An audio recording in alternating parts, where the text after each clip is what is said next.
Hey everybody, I'm Paul Scheer. Today on the show, Bridger Winegar joins us. He is the host of I Said No Gifts podcast, plus a writer for Black Monday, The After Party, and the brand new blockbuster series for Netflix. Plus, I am pissed off about these giant bugs that are coming. We look at Batman. Not only did Colin Farrell make an interesting transformation, but so many other actors did as well. Plus, I show off my brand new stem. All this and more. Stay tuned. Whenever I do a show by myself, there are bound to be multiple tech glitches. And you know what? Tonight, what's the over-under? Let's get them in the chat right now. How many tech glitches? I'm saying 4. I think the conservative number is 4. I'm going to say no more than 4. I feel confident, but not that confident. So let's see what people are going in there with. All right, 3 people are. I like it. All right. But the question is this.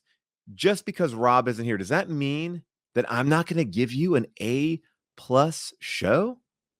Fuck no. I'm gonna give you A++ show because tonight we got a guest. We got Bridger Winegar. He is an amazing writer, has worked on Black Monday, has worked on The After Party. He also has an amazing podcast, which he will tell you about. Plus, in the second hour, we are going to have you give me a call, get in the Discord right now. Tell Molly you want to come on and we will chat. It will be a helpline. It will be a advice line. I am an impartial member of your life. You're going to tell me something and I can tell you, this is how I see it. This is how I see it. Plain and simple. So get on the Discord. Molly will show you where the Discord is. If you check in the chat, free. It's easy to sign up for. I have a Discord. It's no big deal. But first, like I said, let's answer the big questions of the day. I hope this works. All right, tech glitch number 1. We'll see. Where is Rob? Where is Rob? He's not here, but where is he? Where is Rob? Where is Rob? The bumpers are back. The bumpers are back. Where is Rob? Well, we don't know exactly, but we did get a friend of the show, Buttonhead, clothing designer, retired, or I should say part-time clothing designer, Buttonhead, to chime in. Buttonhead sent a screen grab of Rob. Rob was at the Golden State LA Clipper game, which was, oh man, the Clippers just forgot how to play offense in that game. And by the way, Golden State wasn't that good either. And they got their clocks cleaned, just like they did with the Knicks. What's going on, Clips? But then last night they snuck one out. Anyway, is that Rob? Chat, let me know. Is that Rob? I have the answer. I talked to Rob today. Is that Rob? Take a look. There he is right there. Is that Rob? Not this. This. Is that Rob? We will see. Let me know. People are saying, yes. Steph wrote, it's Rob. Fake Rob. People are saying, no, it's not Rob. Dr. Drew. No. Well, guess what? You're right. It is not Rob. Rob is, here we go one more time. Where is Rob? Where is Rob? He's not here, but where is he? Where is Rob? Rob is with his family. Now, I'll tell you this much. They are on a little family vacation. Don't break into his house. Please don't break into his house because it is guarded by a high-end security system, vicious dogs, and toddler ninjas. One of the things that Rob has been an adamant, advocate for is arming little children with nunchucks, throwing stars, whatever, the case may be. They hide in bushes, hide in trees, ghillie suits, whatever you get. And when you come on his property, you will be attacked by no less than 6, but no more than 15 children. None of them are over 4'5". They are vicious. They are violent. They have not eaten. Better than any home security system. The trick is that, kind of like the way like a cat or a dog might bring you a dead bird. These kids will leave anyone who tries to break into the property on their doorstep, gutted, obviously, but on the doorstep. So do not do that. But Rob is away this week. I was away last week. I was in Syracuse shooting a movie, a sequel to a very successful movie called The Binge. The Binge is a movie on Hulu. I don't know if I can even tell you that much about it, but I'll tell you this much. I went to go see The Batman when I was in Syracuse. And when I was in this mall, I went to this big giant mall. It's a giant giant mall. Somebody said it's the second largest mall in America. I don't know if that's just somebody in Syracuse just kind of tooting their own horn, but I got to tell you, it was a big mall. So much so that when you walked in and you saw like the sign, like, oh, well, this way to the the Bennigans and this way to the Ruby Tuesdays, there wasn't a sign for the movie theater. So it was so big that you were that far away from the movie theater that it didn't even occur to the sign makers to put a sign there. So it was very big. And then when I asked somebody, I said, where's the movie theater? And they said, it's past the amusement park. There's an amusement park in this mall. There is a store that honestly felt bigger than like a Pier 1 Imports that just sold hot tubs called myhottub.com. But anyway, I was in there to go see the Batman, and I felt a little nervous. I don't know why. And I felt like people were looking at me weird. Now I'll tell you, this is so stupid. This is like my COVID pro. I'm vaxxed, I'm boosted, I do all that shit. But I wanted to make sure I was safe. And I was like, wow, I'm nervous going into a movie theater. I know I'm nervous going to a movie theater. Now ask me how many Clippers games have I gone to since the pandemic? Like dozens. I've been to like upwards of like 25 Clipper games. I went to Phoenix where COVID doesn't even exist. But anyway, when I go to a movie theater, I'm very apprehensive, as if that's a more dangerous situation than being in last night I was in Staples and no one was wearing a mask. Anyway, but when I go there, I have my hoodie up and I was wearing a black hoodie and I have my mask on. And I don't think I was wearing sunglasses. I just said that. So I look, as tough as I could be. I'll say this. It's Syracuse. It's winter. It's snowing out. So I was in a big, heavy jacket. I looked intimidating. I didn't realize I looked intimidating. And I'm walking around the mall and I'm feeling everybody getting a little bit nervous, which makes me nervous. And now I'm walking around. I'm like, what the fuck is going on in this mall? It was late at night. And so it wasn't totally packed. I haven't been in a mall in a long time. And an uneasy feeling goes on. And like people are commenting, yes, I look like the Batman. I was Robert Pattinsing it up. So I'm walking around the mall and I feel really nervous. I come back, I see the Batman, and I go, the people in the movie. I'm like, man, mall is like, I don't know if it's like me or whatever, but I kind of felt like a little nervous in seeing like the movie there. It just felt like there was a vibe, an energy, and it felt like it was coming at me, and I don't know why. And they go, wait, you went to the mall?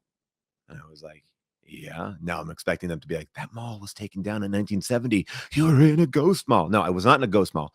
I was in a regular mall.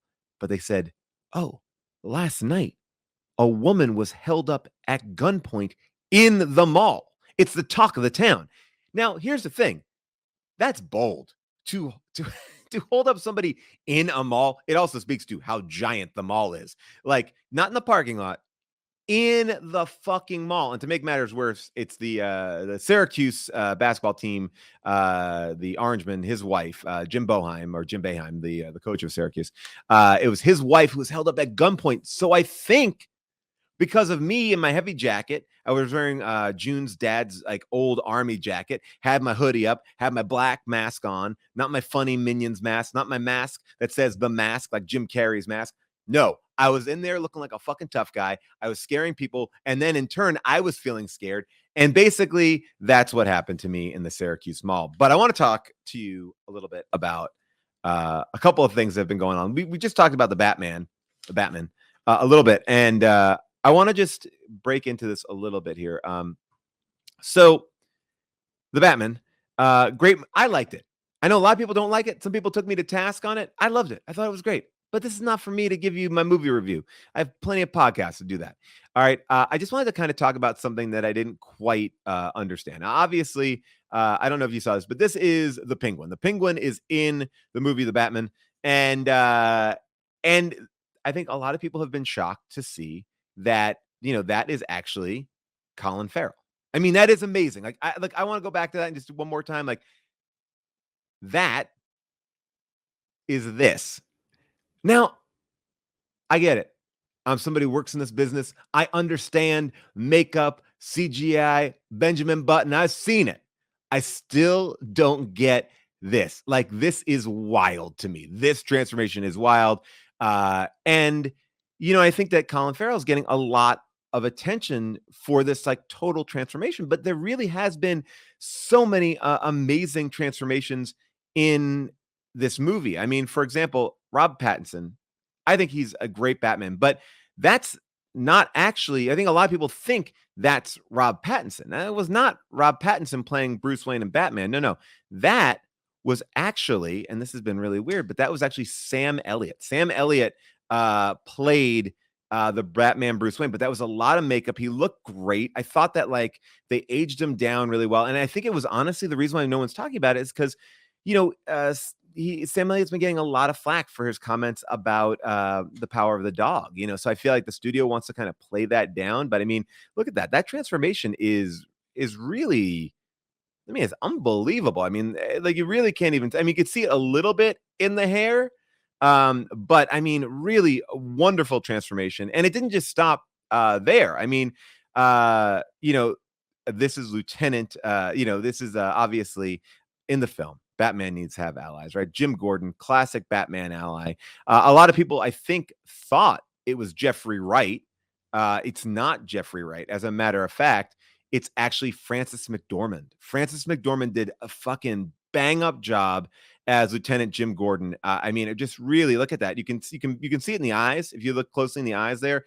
But really, like again, the makeup in this movie, what they did to create these characters was absolutely stunning. I mean, I'm still blown away. And I've read articles with Frances McDormand, and she just had the time of her life.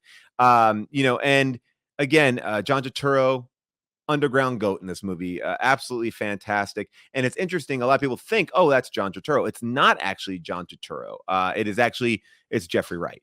So that's a weird one because obviously, people thought, Jeffrey Wright was actually playing Lieutenant Gordon, but that's Frances McDormand.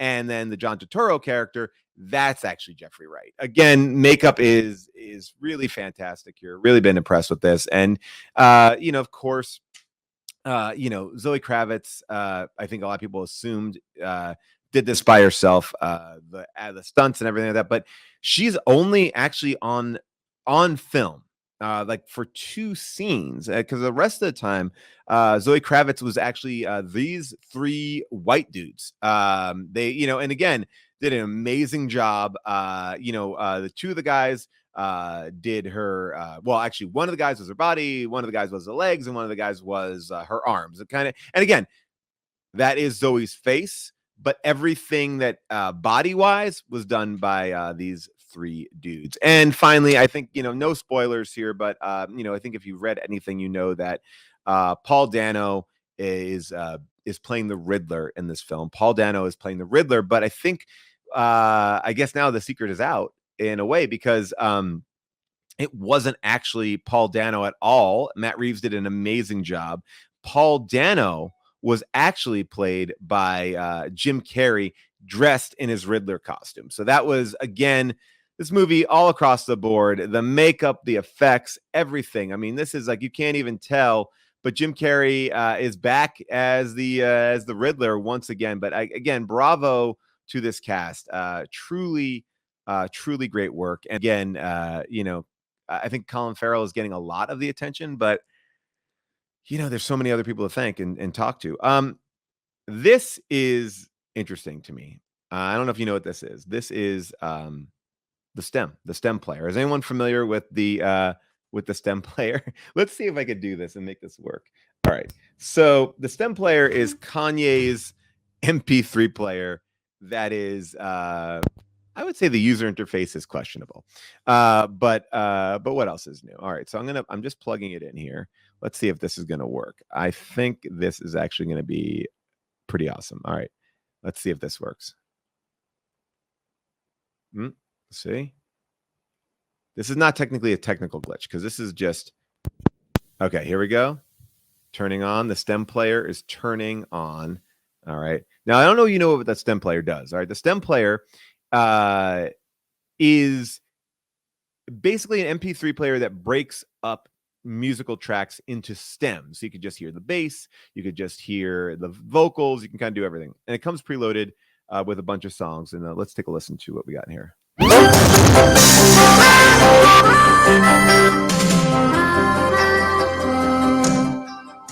Sometimes the world looks perfect, nothing to rearrange. Sometimes you just get a feeling like you need some kind of change. And then I could just, that's really not much. This flame in my heart, like a long lost friend, gives every dark street a light at the end. Standing tall on the wings of my dream, rise and fall on the wings of my dream. The rain and thunder, the wind and haze, I'm bound for that.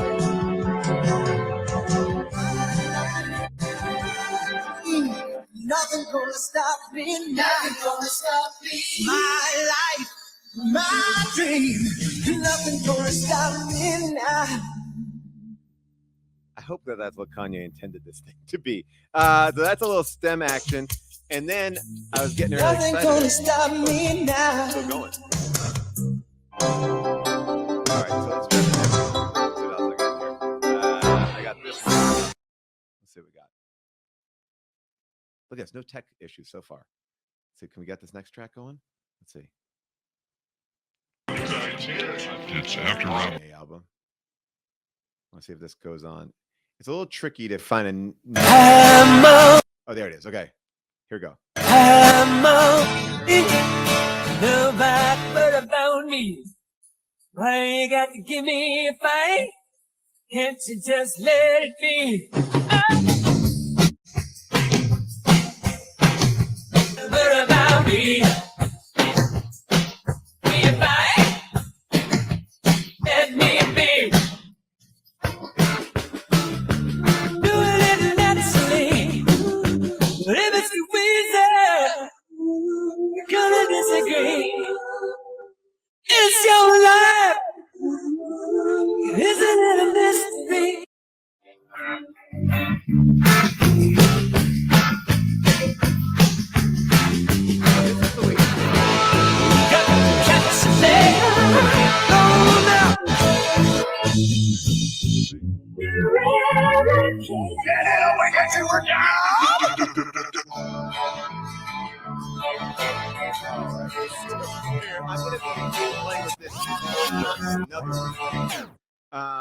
So that is a little bit of the STEM player, which somebody is calling a technical difficulty right there. But honestly, doesn't that make music so much more fun? Just destroying it or just ripping it apart? I think actually. Let's. Why you got to give me a fight? I'm alright. But about me. All right, I'll stop that. All right. Oh boy, we got a big show for you again. We're going to talk to me in a little bit, but first I'm going to try a new segment on the show. And it is simply it's called this. Let's see here. What the fuck? What the fuck? That's right. It's called what? Well, hey, there it goes. It's called What the Fuck. Now, here's the deal. All right, let's bring it out here. I'm gonna see. Okay, I didn't get my first slide ready. That's not a technical difficulty because I realized it before I did it. Here's the deal, people. I don't know if you saw about this, but have you seen this thing? All right, let me give you a better setup. All right, I'm gonna hold on. Here we go. Watch this. What the fuck? What the fuck?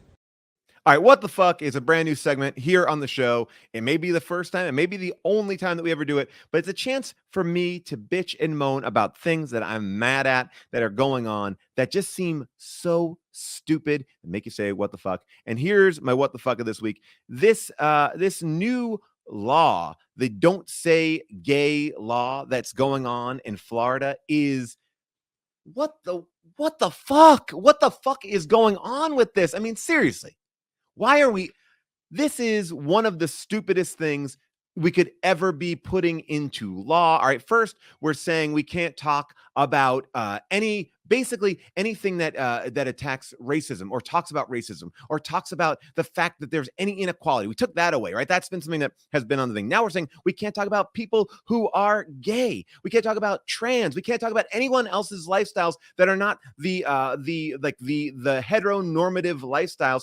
And that is so fucking crazy because it truly is like, well, what are we gonna do? We can't say man, we can't say woman. We are only gonna let people learn about things in a box. Like kids are the most inquisitive in their early ages, and why not open them to the world so they don't become judgmental? Look, I grew up in a time where there are plenty of gay icons on TV. All right, He-Man. All right, I learned a lot from He-Man, the Pink Power Ranger, Fred from Scooby-Doo. But this idea of don't say gay, like don't say gay, and like this idea that is like, well, if you don't actually address it, it's okay. It's like saying like, if you have a broken arm, we're not going to acknowledge it until after, until you're old enough to address it. Because the truth is, I have a 5-year-old, I have a 7-year-old. They ask me questions. They see different people. And you know what? They're ultimately so much better than I've ever been in my entire life because they've been exposed to everything. My son loves RuPaul's Drag Race. He doesn't have any weird ideas about it. He hangs out with people who are of different colors and races and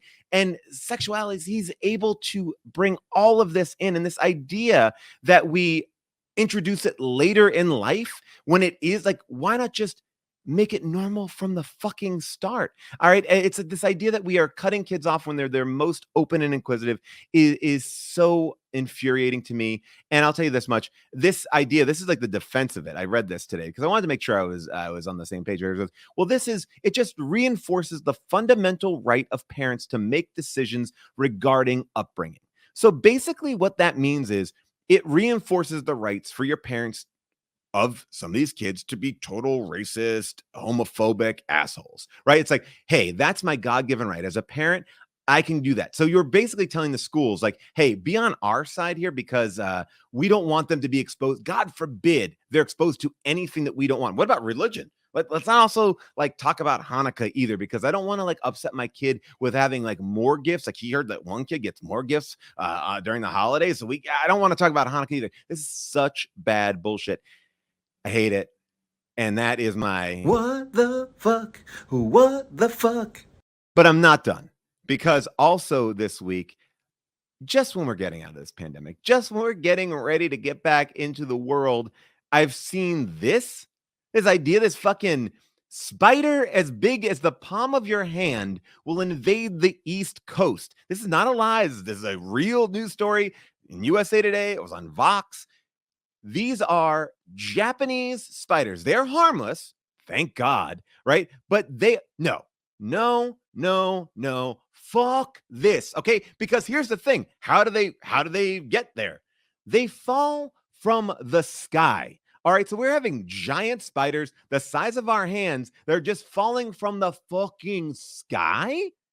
What is this? This is like the end of Magnolia when the frogs are raining down. This is not normal stuff. We have done COVID. We are in the middle of countries in the middle of war. People, gas prices. I know gas prices, right? But this is getting to be like the plot of fucking that movie Moonfall. Actually, Moonfall was better than this giant fucking bug that can falling out of the sky. I mean, just when we take off our masks, we're going to have the fucking bugs in our mouth. This is not cool. They can't hurt anybody. I guess they just hurt crops, and that's not a just hurt. But you know it. You know that in like 4 months, we're going to start blowing up clouds. We're going to start blowing up. Like, this is not a good thing. No to you giant bugs. Fuck you, giant bugs. I can't take it. I can't take another thing. I can't. It's too much. I'm done with it. I know. I don't even want to like lighten the load and say like, oh, World War III. I don't even want to go that far. There is a war, and it is terrible. And if you look at any of the videos of it, it's awful. But I'm barely getting through that. And then you're gonna tell me this is fucking coming? Thank God it's only for the East Coast. But at the same time, tomorrow there'll be an article that California is gonna fall off into the fucking water. So head Midland, I guess. Head Midland, and you know what? Don't talk about giant spiders. All right. Don't talk about it. We can't. Whatever we do, don't talk about giant spiders. It's just the way I want to parent. I don't want to tell my kids about it. All right. let's all move to Nebraska. That's a great idea, Buttonhead. Let's all get there. Oh man, I am completely. That really freaked me out. The fucking spider. Look how big it is. It's so big. It's too big. I mean, it's all terrible. We're in a terrible place. But you know what? You come here not for that. We're not going to get into politics. We're not getting anything. We're coming here to see what else you are talking about. Now, you saw some of my amazing bumpers this week. We got great bumpers, amazing bumpers, right? But you also sent me some bumpers. I believe Buttonhead sent some bumpers in. So let's take a look at Buttonhead's bumpers. This one is my bumper here. Let's see. Oh shit, that's bullshit.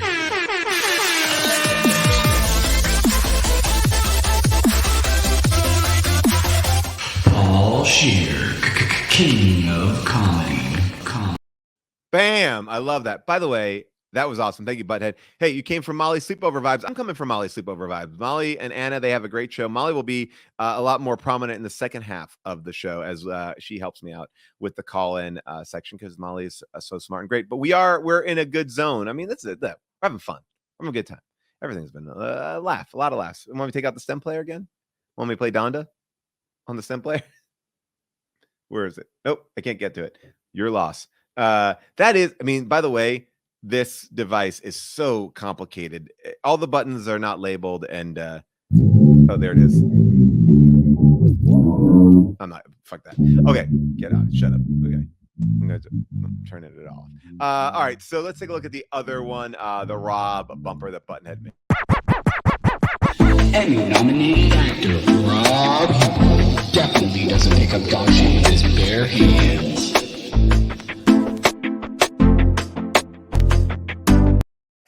Wait, hold on. Did that say Emmy nominated? Emmy-nominated actor Rob definitely doesn't pick up dog shit with his bare hands. Now, Buttonhead, I appreciate that. Rob does not pick up dog shit with his bare hands. I know that to be a fact. I'm so glad that you said that. Obviously, I think a lot of people have been saying a lot of bad stuff about Rob, and that's why I started my first. Rob Hubel definitely doesn't shit his pants. I did the same thing. I wanted to make sure that everyone knew Rob Hubel definitely does not shit his pants. But you know what? I appreciate all these bumpers that everyone's making. We got more bumpers coming up here in a little bit. And Rob, as far as I know, is not Emmy nominated. He should have been. Great in everything that he does. But yeah, so I think that would be the only problem that I really have with that bumper is that, I appreciate your talking that he doesn't pick up dog shit with his bare hands, because I think people, have been saying that. And if you want to make the bumpers, they have to be an MP4 format.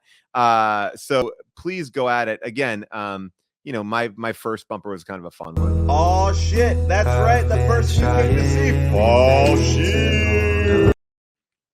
That was before I understood how to make really good bumpers like now. Where is Rob? Where is Rob? He's not here, but where is he? Where is Rob? I am having so much fun making these bumpers. Molly, how is the show going? How is the show going so far from your vantage point? We've already kind of knocked through 35. I mean, we've been busting through. Molly. Oh, let's see there. Oh, yeah. Come on in. She's muted though. You got to unmute yourself.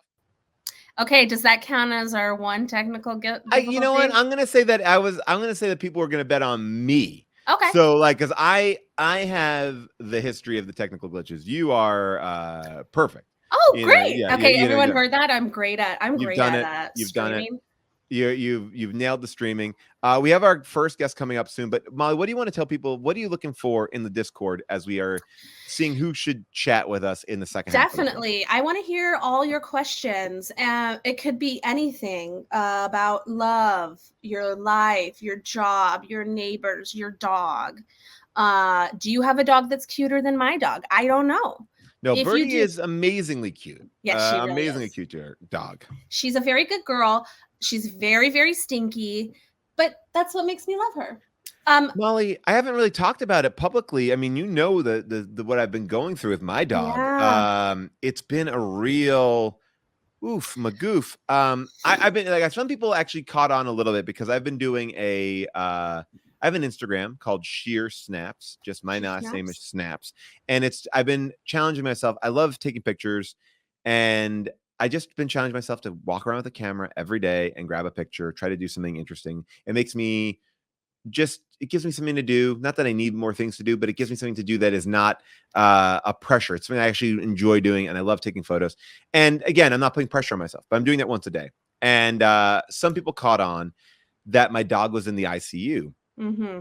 Insane Clown Posse.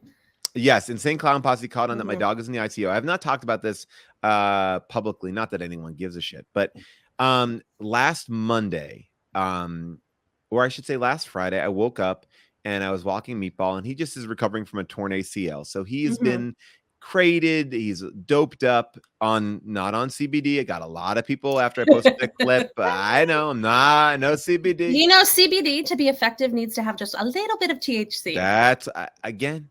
I don't want to get into. I don't I get know, into I know. everyone at yeah, Whatever. but whatever. That's the past. Right, that's the past. So he was acting a little bit weird, and I was like, oh no, I'm nervous about him. He doesn't look great. Mhm. But then he got a little bit better. Okay. But then on Monday morning, he wasn't eating. That was really the big sign. He wasn't eating. That's a And big deal for this guy.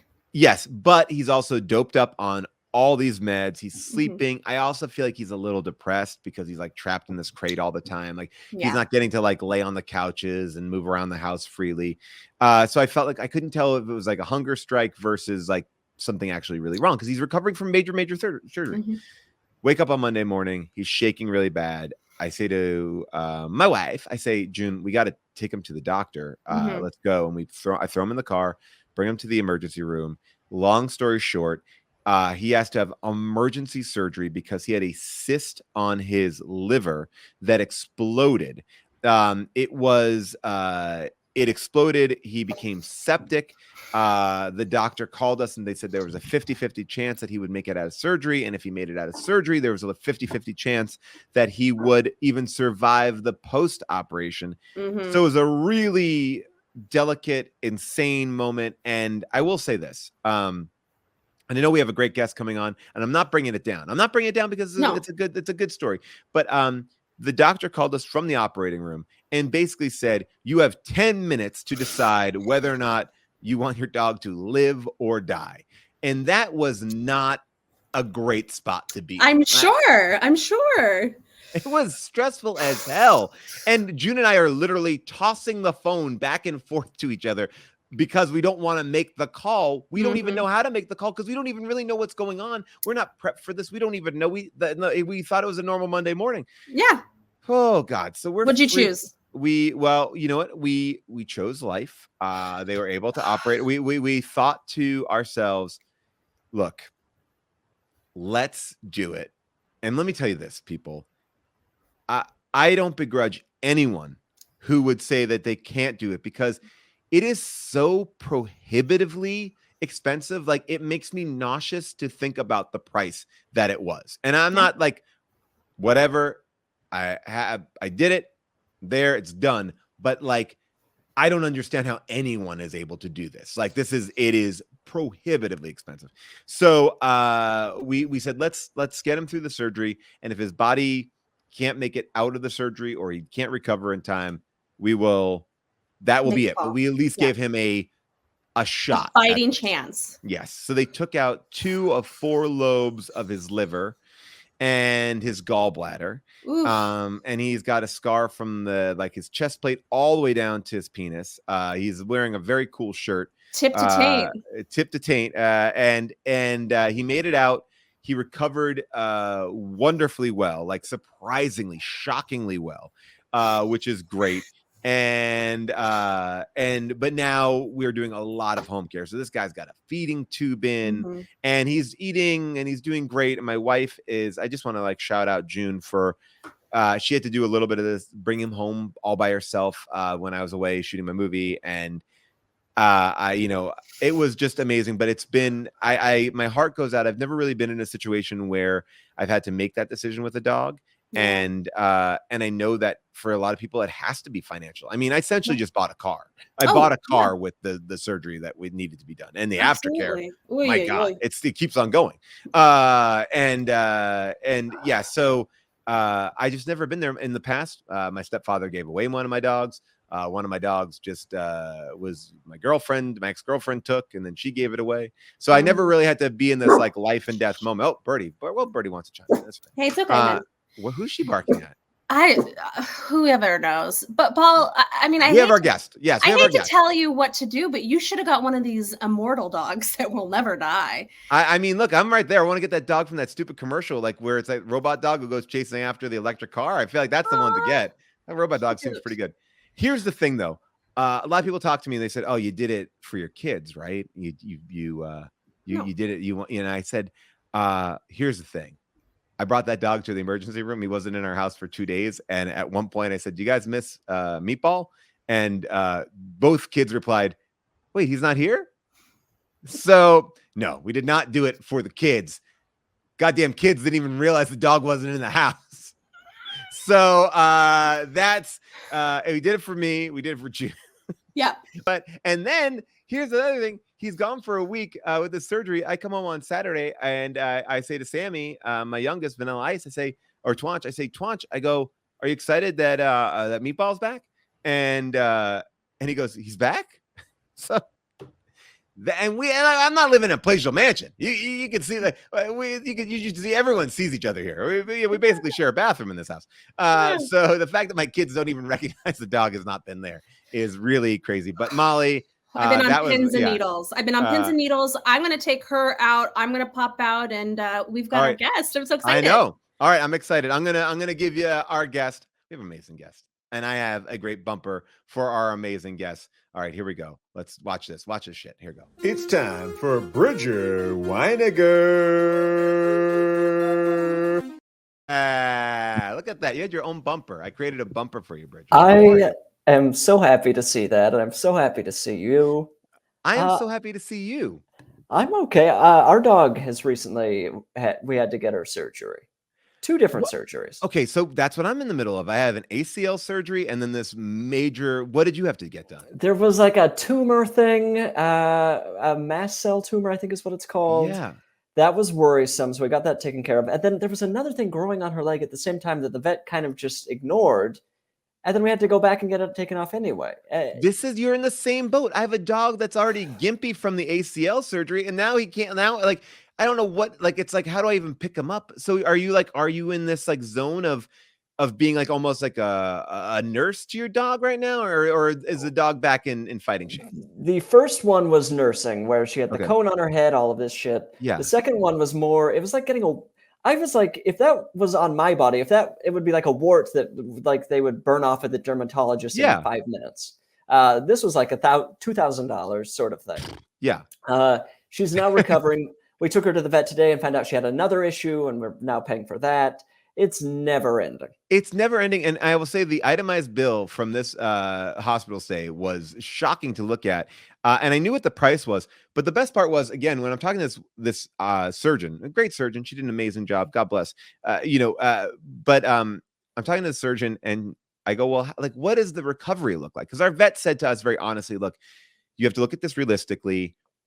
It's a 50-50 surgery if your dog is healthy. Your dog has pneumonia right now because he swallowed his own vomit. That's a whole other story. And he's septic and he's getting the surgery. Like, so it's going down. Like it's normally 50-50 with a healthy dog. You're probably at like a 30-70 right now. Oh. And so I said, what's the aftercare going to look like? And the surgeon goes, oh, well, it'll be like 2 weeks. And I said, oh, because my vet said like 8 to 12 weeks, to which the surgeon replied, oh, yeah. I'm like, so no one knows. No, wait, you can't just say, oh, yeah. Like you just said 2. And then we went from 2 weeks to 3 months. And you were like, oh, yeah, well, I mean, what's the difference? I mean, Avenue, Street, it's the same thing. I will say, I don't want to say anything bad about the world of vets or anything, but amazing. I feel like they do great work. I do feel like there's a lot more guessing happening than when you go to the human hospital situation. I agree. Like you would never have a doctor call you and say, "Hey, your uncle, your aunt, your dad, your mom's on the table. You got to make 10 minutes. You want to keep them alive? Want to get them out of here?" Like to me, that idea that it was like it came down to like, "Hey, it's game time." We had to. They were like, "We got to open them up to figure out what's wrong, and then we could tell you. We'll give you a better idea once he's open and ready to go." I mean, part of the issue. I mean, I've heard that going through vet school is harder than medical school. But I imagine that's because you have to know about every single animal. Right. If a bunny comes in there, you got to be able to get in there. And look, and I will say that amazing job. I would say the bedside manner is probably where there are questionable versions of it. Although we had great people. It's just a fucking lot of money. You're looking at a lot of money go out the door. Like literally bought a car. Like it's insane. And I'm still reeling from it. But besides the dog issues, I didn't realize, first of all, we know each other. I think we knew each other really, where I remember meeting you, and tell me if I'm wrong, but is from Black Monday. That's how I feel like we first met. Yes. But I didn't realize that you also worked on the after party. I did. I worked on, we wrote it at the beginning of 2020, which feels like, it feels like a different version of me wrote on that show. Yeah, I mean, we've all come. How are you doing mentally? Like, where are you at? Like head wise? Like, where? Like, are you in an upswing? Where are you? I'm in a place where I feel currently fine, but my emotions go way higher than they need to usually. I'll also say, occasionally I'll be on the freeway when there are no cars surrounding me. I'll just lay on the horn. Just to release some sort of, I don't know. Like when I'm getting on the exit, if there are no cars around, I just lay on the horn for a minute. I like that. I will say that I've had a moment or two where I'm not in a moment of anger, and maybe I don't know how to express this any better than this, but where I'll just scream in my car. I'm like, I just need to let out something. Like, it's not like I'm not angry. It's not like I'm going to carry that into anything. I'm like, I just need to kind of be loud for a moment. Yes. I will say, I mean, differences between New York and Los Angeles, blah, blah, blah. The one truly most important difference for me is the fact that when I'm to be able to be in a car in LA and just scream. That's not an option when you're in New York. I mean, I guess it isn't. Yeah, you become a different kind of, you become a different type of person in New York. There are people out there doing it. Certainly. It may work. It may actually work for you. But all right, so 2020 you worked on the after party. You worked on Black Monday. There's a lot of Black Monday fans here in our Discord, in our chat. And I broke the news here accidentally that Black Monday was canceled. That then it really was picked up by Deadline, which was hilarious to me. And I think I kind of feel like I accidentally screwed over Showtime because they were canceling so many shows that I just kind of casually mentioned it here. Like, oh yeah, and then Black Monday's canceled. And so it was like they were already in an avalanche of canceling shows, and I just added yet another one. So basically the slate of 4 shows that Showtime had, I just was and that one too. You made the call. I was shocked because I felt like I had known that it had been canceled for quite a while. It's like, why is this information not being, are they going to bring it back without the rest of us knowing? I wasn't quite clear on what was happening there. No, I had found out about it when I think I looked back at my calendar and I feel like it was August or a long time ago. And then it is that thing where no one was talking about it. So then I was like, I guess I can't talk about it. And then I'm but it's known, right? Is it known? I think it's known. I started to think maybe it's not canceled and this is just the way they're all forcing me out. Maybe they're secretly writing season 4 and no one had the heart to tell me. I did a thing where, because I was doing interviews for something, and people were like, oh, I love Black Monday. I'm like, oh, well, it's a lot of fun. I kept on teasing a season 4. That was I knew it was not coming. I knew it, but I didn't know if I was able to say, oh, that was a lot of fun. But is there anything, just because I know there's a lot of, like I said, big Black Monday fans on here, is there anything that you can tease now the show's not coming back? Anything that you liked, anything that you pitched, anything that you felt like, oh, that didn't get in, but I always thought that was a fun like maybe something that we could have done or that we got edited out or, you know, was on the board for a while? Anything like that you can throw some meat? There were some. I wanted to, at some point, I was pitching other large banker characters kind of in the Lehman Brothers vein where I really wanted there to be like a JP Morgan, like the teen banker. I wanted there to be like a Bear Stearns, who's kind of like a wild, like kind of a grizzly man sort of character. I always like that world of like, oh, who are these other like big, like almost cartoon villain bankers? I would have loved like that scene, like a scene from like the Untouchables, where it's like Capone sitting around with all like the heads, just like all the banker heads all at one table deciding like the fate of America. Oh, I love that. And just because we had Lord Miller on the show last week or right before the finale, and they were talking about, and I'm not going to spoil the finale if you have not seen it. I understand that, like, I think there's like a 3-month window on all finales just because, you know, we get to it when we get to it. I just watched The Righteous Gemstones. Yeah, you know, I try to. Was that a pain in the ass? Like, there's mystery elements to Black Monday too. Obviously, there's always like little things. But was it a pain or fun, or like how did like do that mystery thing, or you like that? Like, I mean, because that like they're when Chris was telling me they're like lights were flashing in the background that were like sending out Morse code and you know and clues. Were you involved in any of that stuff, or were you just doing more of the straightforward? Yeah, both. I mean, Chris came in with like a pretty clear idea of what he wanted the show to be, but then it was like he had like the basic skeleton of everything, and so it was like dressing up the mystery was kind of a fun element of it. Like, oh, maybe there's like a wig that's next to the body. Like, what? Like, does that have something to do with the mystery or not? Like little details like that were very fun, and obviously a lot of them are red herrings or whatever. It was such a. Oh, go ahead. Oh, I mean, it wasn't a pain, I would say, because it was. I mean, the nature of the retelling of it was like we came up with essentially one story, and then just got to do different versions of it. It's such a fun show to watch, and I think it pays off, and the rewatching of it has paid off, and like you can see all these little things. And I think that's like the most fulfilling thing, that there is actually like a murderer. Like it's not like, oh, that person that you saw in the background of episode 1 came back in. That's who it was. You know, thing in the world. But yeah, I also want to talk to you about your podcast, because I think your podcast is a great podcast. Which if you and now I'm gonna make sure I don't want to fuck up the name of it.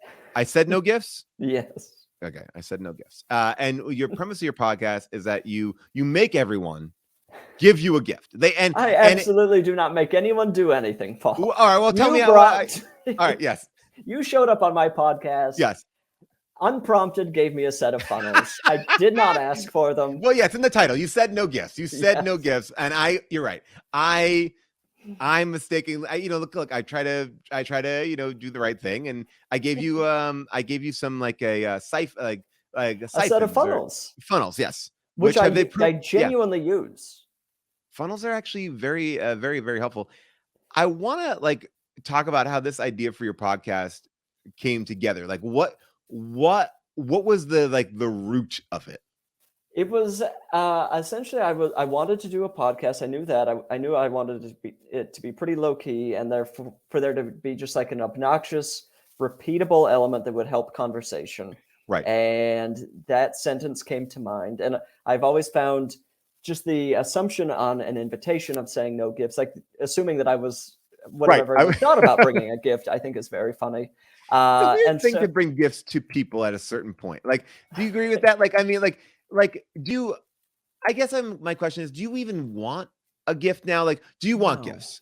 I mean, if a gift comes to me that's very thoughtful and something that feels like a surprise, yes. But the idea of an adult sending me an adult birthday party invitation and saying no gifts feels truly wild to me. Like, and I've had that happen. It feels so gross. Like, what are you doing? Yeah, I think you're right. Like that, like as if you would be like. Also, it's been happening for so long now. Like the idea of like no gifts. Like as if you don't put that there, you would be in a sea of gifts like a 6-year-old, like at a party. Like, oh, that's the gift table. You know, it's like I have close friends I haven't gotten a gift for. I would much prefer a gift like when you see something, like, you know, or like if I'm out, there's a moment I'm like, oh my gosh, that would be great. I thought of you. I thought of you. Yes. But I also feel like most of the people I know, they have their own money. They're able to go get their things. And inevitably, where do you fall on like a joke gift or a disposable gift? Or are these things that we like, or are they just nonsense? As far as like the gifts I get on the podcast or in real life? In real life. I just want to go real life. Real life, yeah. I love if somebody finds something that's genuinely funny and gives it to me, and it's not a large object that's going to be just like taking up closet space or like something that gets left in my garage. I love it. Like a horrible piece of clothing, like an awful mug, anything like that can kind of be used in some other, I mean, like that sort of thing could be maybe a costume, or I'll take as many mugs as I can get. Really? I was going to say, aren't mugs the worst gift? I love a mug. You run out of space though. How much space do you have for fucking mugs in your house? Or this is what I do. I am a constant Mary Kondoing everything. I'm like, I enjoyed this mug for the 3 months that I had it, and now it's in the trash because I'm gonna make room for more mugs. It's like the same way I feel about water bottles. Like, yes, I got my Kelly Clarkson water bottle, I got my Jimmy Kimmel water bottle. I don't need to keep them for life. I'm looking for my Jimmy Kimmel water bottle. Yeah, I think that's not a bad idea with mugs. Maybe I need to start editing.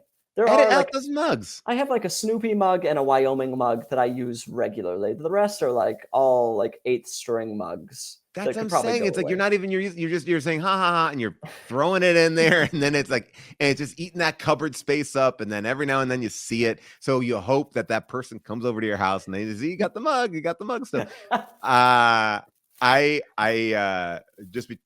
won't even say it. I'll tell you off air. There's a gift that I got that I can't say because I would be worried that the person who gave it to me saw it, but it's too large. It's too large, and the person comes over too much that I can't get rid of it. And that's the issue. And was it like a funny gift? No. It's like home decor? I have a couple of rules about gifts. And by the way, your podcast is not just about gifts. Your podcast is you are a lovely, hilarious person, as I'm sure people are seeing right here, but talented and all the things. But yes, this is the gift party. But I have a couple of gift do's and don'ts. Never give anyone art. No, anything that like that they would go into their personal taste or say something about them. But even picking your own art in your own home is such a difficult thing. For someone to surprise you with something that has to go on your wall, unacceptable. I'll tell you this much. My wife, the lovely June Diane Raphael, she gave me for our first anniversary, she blew up a picture from our wedding. Beautiful picture. I love that moment. I love our wedding. Everything about it. Perfect.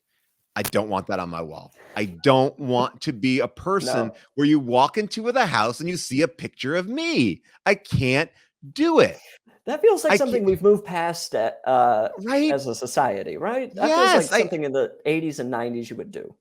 I don't need that. Like, and by the way, that picture I love. Don't get me wrong. I just don't, because I don't like what it says. I don't like it. Like, I'm displaying this for you. I don't know. But so even on that level, something that is like, I love it, I have a connection to it, I can't do it. And then other people are just giving me like straight up art. No, thank you. No, thank you. No way. That is like give me money to a gallery or something. Yeah. Let me pick. Yeah, exactly. What do you think is, and not to make that again, I'll get off gifts, but I just was interested happy to talk about this. What was one of the worst gifts that you've gotten, like in, again, where you feel like I can think the thing that I'm saying is the worst gifts are the ones that you feel that someone has put thought into, but missed the mark so much. So painful. And that's rough because I'm not like saying like, oh, you don't know me. I'm like, I feel bad because I can never imbue this with the others. Like you've put so much there. I'm going to take it. I'm going to give you the best performance of the life to give you like, I love it, but it is going to go in the closet. Like I used to have one thing that I used to put in and out of a closet when I knew people were coming. What was it? It was like these, okay. Again, going back to wedding, when you get married, or I don't know if this is a general, but I also feel like there's like a sense of like people give you a lot of shit that you would never like. It's like, oh, but you're getting married. It's a married gift. And it was like a 13, 14-inch tall man and woman caressing made out of wood. Like they were two figurines that you might get like at a Hallmark store. Like, like, you know, like that. It was like a wedding topper, but more expensive. And I'm like, well, I don't even know where you put this. I don't know what this represents. I don't even know. And that was coming in and out a lot when parents. It was a parent gift. So I had that's what you're describing is a gorgeous object. That feels like a centerpiece. That's something in your foyer. That's on your front lawn. Get those 14-inch dolls to be caressing in my living room on the coffee table.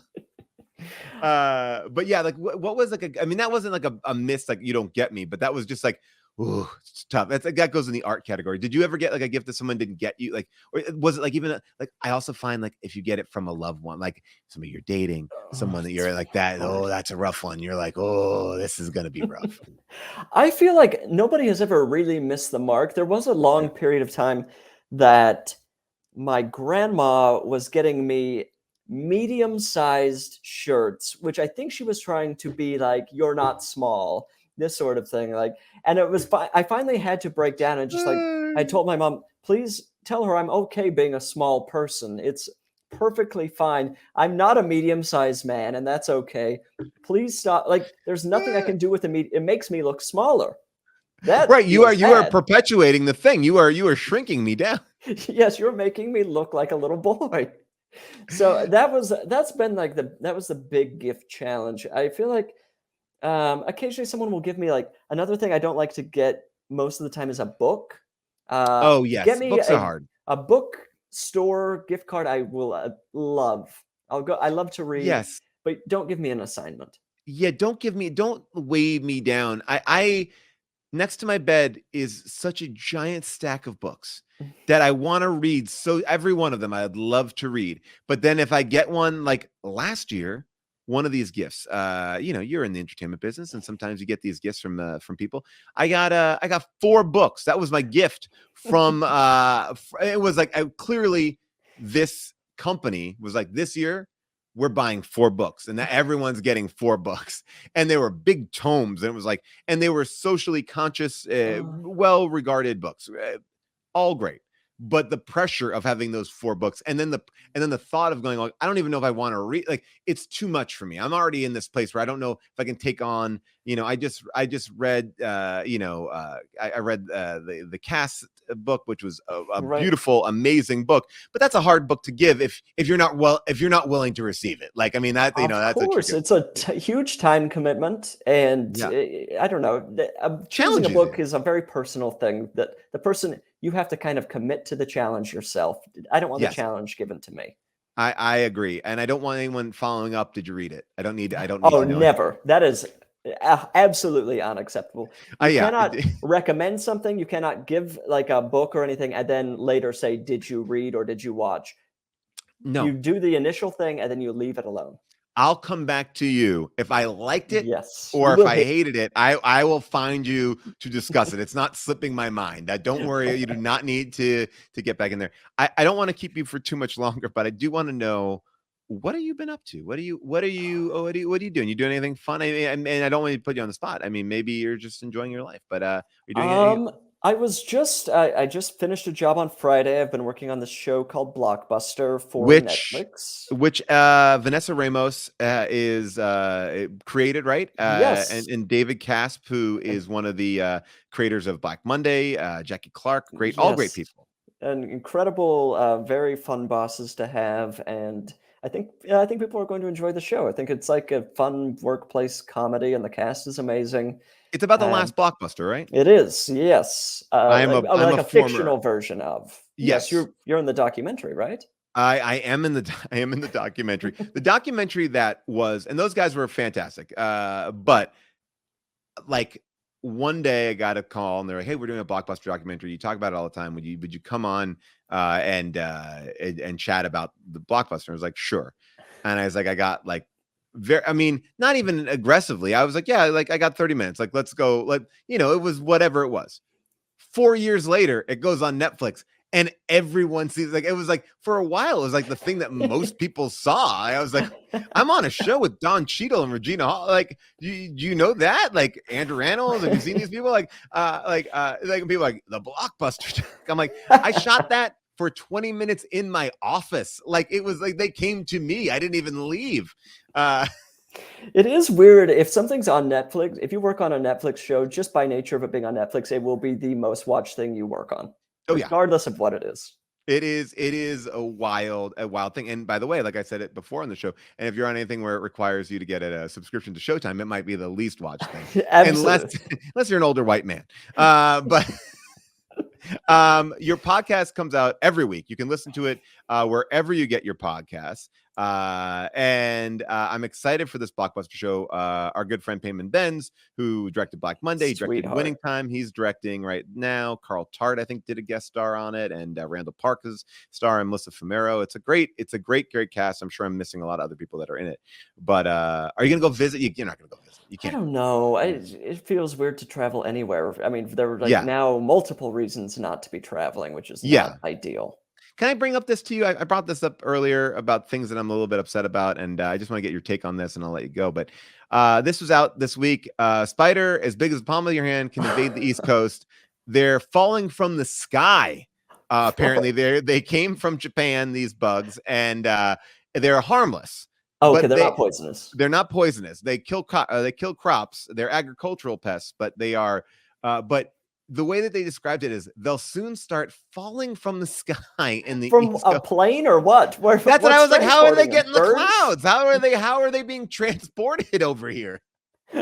I'm so a spider upset about that is light as air. It's being blown about. Light as air, can fit in the palm, is as big as the palm of your hand. Oh my Lord. That is mortifying.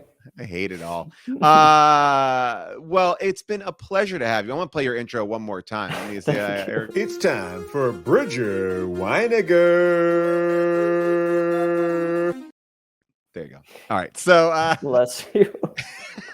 We have posted up everything in our chat where people can follow you. They can get you where they can see you on the Instagram, and they can and what else? Your Twitter. You're all there. You're all listed. It's a pleasure to see you. It was so nice to see you, Paul. Thanks for being here. Yeah, a pleasure. I'll talk to you soon. All right. Bye-bye. Bye-bye. The best. Classic. Great person. And now Molly, you're back, right? You're back. She's muted. You're muted. Two tech issues from Molly. I'm 2 for 2, and you've got 0, right? 0 so far. 0. Maybe I don't need this Hubel guy. I don't know. I gotta say, Paul, your like late night monologue where you went on your rant was really excellent. Like, oh, you're nice to say it. Honestly, Hubel, right? I mean, last week we were saying Paul who. Of course, I'll take it. Now, Molly, I want to say this, and I say it to you privately, but you've been such a rock for me and helping me get through all this sort of stuff with Meatball and everything. I'll say thank you personally again. I've said it personally, but I'm saying it publicly. Thank you. And I know that you give a good advice. I do. And that's why we are now going to do this. It's time to call Paul and also Molly. Time to call Paul and also Molly. You like that? I'm crying. That's funny. We got some bumpers. I love these bumpers. I also love the bumpers that don't take the whole screen, so you can still kind of see. I know, just see us behind. So funny. All right, so Molly, we've been collecting people on Discord. We've given them the option to show their face or not show their face, right? That is the question. Yes. Okay, so I'm going to let you. I'll let you run the show. You bring it to me, and we will handle this together. I'm going to be looking in the chat. I'm sorry, chat, that I have not been able to be as active with you here because I'm trying to give it down the barrel. Sometimes when Rob's here, I'm able to check in and do some stuff, but right now I'm down here, so I will look to you, the chat here, to get some answers here. But this is actually a lot of fun. We did this one time. It's kind of like Frasier. You can call with simple issues, grievances, queries, gripes. You could call with romantic issues. You can call with advice issues. And a group mind, We can get together. We've met people. We've learned things. And I will say one thing before we even get started. I just read Bob Odenkirk's book, comedy, drama, and I've been reading a lot of books lately. And I would argue that Bob's book is one of the best like journeyman what this business is like. It's not like a how-to, but it does give you like a nice view of like this business. I think a lot of times we look at like just successes, and there's a lot of failure, and failure comes in all shapes and sizes. Failure can come in something is a mess, or it can come into somebody doesn't buy your thing, or it can come into that you never really were able to put things together, or there's a lot of different ways that failure can kind of play a part in making you better. But I don't think that people revel in it, or to a certain extent, like I think what Bob does really well is he walks you through a lot of projects that you will never hear of because they didn't even get made. They didn't even get past like the the beginning stages. So there's something really, really interesting about that. I found it very relatable. There's some things that are incredibly funny in it about how he approaches acting. Great Mr. Show stuff. But all in all, it's people are always asking like, what's the key to success? How do you get into this business? What do you do? And I would say that book to me resonated more than any book that I've ever read as far as this kind of a world. But I'm also, I'm a straight white dude. So I'm also like, that's, maybe for other people, it may not be as it may not fit perfectly. I love that. That's it. I just added that to my list of things to read. And by the way, it's a great audiobook because it's Bob and it's 7 hours, and that's you put it on 2 times speed. That's about 3.5 hours. You're good. All right. So what do we got? So I will tell you that everybody told me their question ahead of time, and I have completely forgotten all of them. So they're all going to be new to us. So we're going to start off with James. Hey, James. How are you? I'm doing all right. Yeah. Can you hear me? Yeah. Yes. You sound great. All right. Awesome. Paul, like you, I also collect HD DVDs, and I currently have a player that it's been the same player that was the store model I bought the day they said, hey, we're not doing HD DVDs anymore. Can I just pause you for 1 second, James, because I want to just make sure that we're all on the same page. HD DVDs were the DVDs that were not Blu-rays. So at one point, DVDs, it was like we got DVDs, and it's like we have a new technology, HD DVDs and Blu-ray. Now, HD DVDs were, I think, more adopted by like Xbox, and PlayStation was much more like Blu-ray. I think that really settled the bet because I believe HD DVDs were better quality and all that kind of good stuff. But Blu-rays just took off, and HD DVD section just got smaller and smaller and smaller. I just want to kind of set the stage for what that is. Pretty much, I'm right, James? Yes, that's a good nutshell summary of. So, but go ahead. Well, anyways, is it crazy of me to buy a second or third HD DVD player to just keep in storage for the one day where mine eventually craps out and is no more? Like, is that a crazy thing to do? All right, here's my thought on that. And Molly, you please chime in. I recently came across a bunch of 3.5 floppy disks. So those are the disks back in the day before CD-ROMs. There was a middle ground between like literally a floppy disk, and this may sound so fucking foreign to everybody, but it was like a small piece of plastic that you would put in. It was square. You'd put it into your computer, and you'd have all your files on that. And then they came out with this like a harder metal one, and you put that in your computer, and that was like a 3.5 disc or whatever it was. And I found this 3.5 disc, and I was like, oh my God, this is like all my writing that I did like in college and like my early comedy writing. And I was like, I want to access this. And I went online and I found a 3.5 DVD or a 3.5 disc reader for like $20. I bought it, and it was great. So I guess my answer to you is, I think when that time comes, you'll be able to easily find one of those. That's my thought. I mean, I think if you can keep one in storage, go ahead. But I'm not afraid that you're going to lose out on it. I'm going to go the other route and say, if you have the space and the means, get it, throw it in a closet. You're going to thank yourself one day. Okay. You know, it might be hard. It might be hard to get. Like, I recently had to get like the DVD attachment so I could watch DVDs on my laptop. Felt so crazy getting that, but like, it wasn't an easily, readily accessible thing to find. So, I don't know. If you love this art form, preserve it for yourself. All right, I like that. Yeah, it's not so much that I love it. It's just that like I've fallen into collecting it somehow. Like I have 3 copies of Swordfish on HD DVD. Nobody needs that. No, but this is my question. Why? Like, are you using the HD DVD? Yeah. My copy of The Shining and The Thing are both on HD DVD, and those are the ones I watch every year. And I got the Harry Potter movies, so I watch those. All right, and do you find the quality good? Like, it's not advanced. Like, you won't go to streaming. You're not 4K doesn't bother you. All these things are not worrisome to you. No, it's more just to watch it whenever I want and not have to go through the hassle of trying to find it on a streaming service. Okay, all right, it's always there. All right, I like it. I mean, what are people saying? Like, people say I support this. How much is an HD DVD going for? Like a player? Oh, I have no idea. I haven't seen them out in the wild in a long time. Let's people are saying I marry condo. I'm always getting rid of everything. Sometimes it works out great, sometimes it doesn't. We're gonna find chat, can you please help us find a price? We're gonna find a price for you. Now, okay, this is actually a great point. Buttonhead says, I wish I bought an extra pair of headphones, but now they're discontinued. That's a whole different story.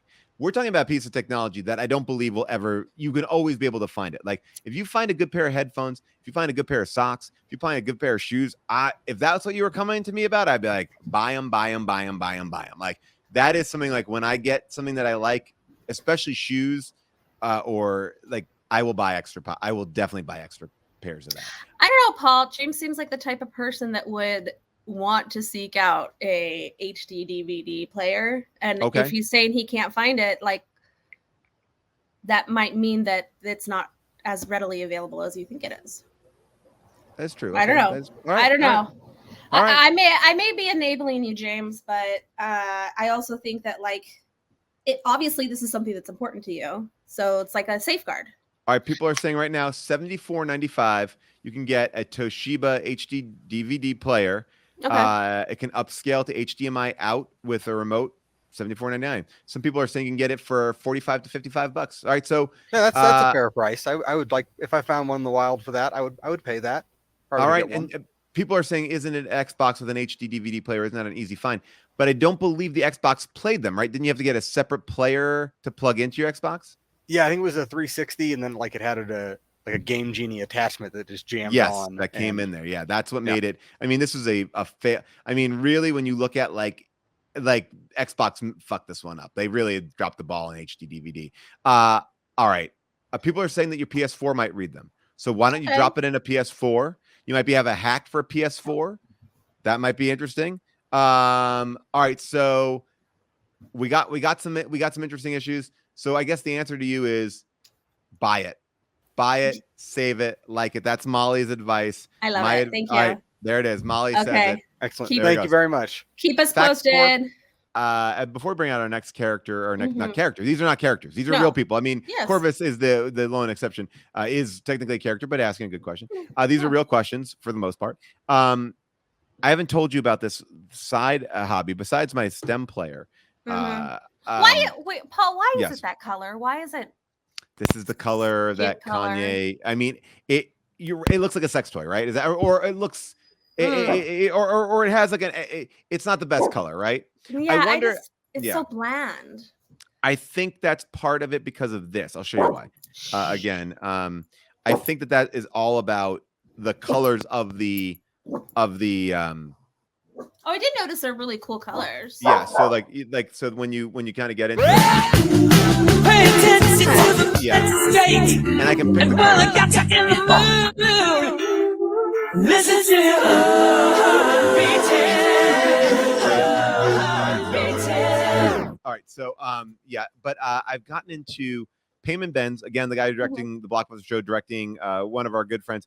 He has gotten into card collecting, NBA card collecting, and my son and I have now been card collecting. I saw this. Yes, so we have a lot of cards in our house. We've been doing it. I've been on eBay a lot, and I visited a card shop in Syracuse, and it's quite fun. And it's actually really fun because you can get cards for relatively cheap, and it's a lot of fun. But I've now eBay auctions are texting me that I was losing out on a bet. So I'm sorry I looked down for 1 second. I had to rebid on a card. That's the world that I'm living in. I'm paying the hard cash, $3, baby, for Candace Parker, a Prism Candace Parker card. Anyway, who's next? Who do we got next? Let's see. Who are we going to next? Next, we are going to go to Infrafan.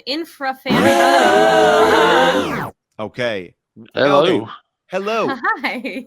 Now, I love this image. You don't have to show your face.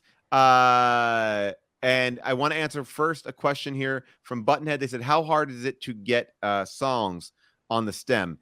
It's so aggressively easy. You can just drag a YouTube clip into, like, when you plug it in, your computer recognizes it. It opens up a web page. You click on a button, and you can put a YouTube clip there, and it rips the song right off of YouTube and then breaks it down into stems. That's how I got both. Does it need to be a song, or could you do like you could record video? on it yourself? You could actually like do your whole thing, and you can make music on it. How do you know what song you're picking? Is it just random like? Well, like so.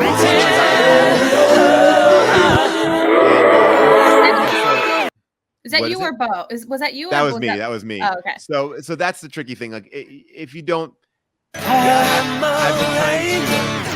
been trying to. Yeah, there's a lot of songs on it. It's hard.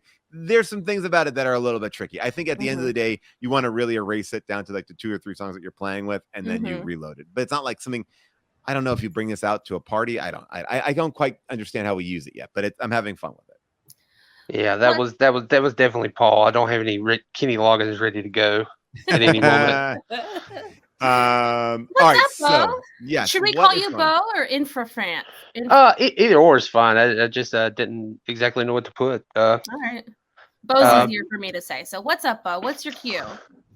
I'm a writer, and I've got a few books under my belt, some audio dramas, podcasts, and but I've been trying to find a creative foothold to kind of get to that next level where I feel successful and happy. But I'm nearing 40, and I'm there's that little voice creeps up, telling you like, oh, you should quit.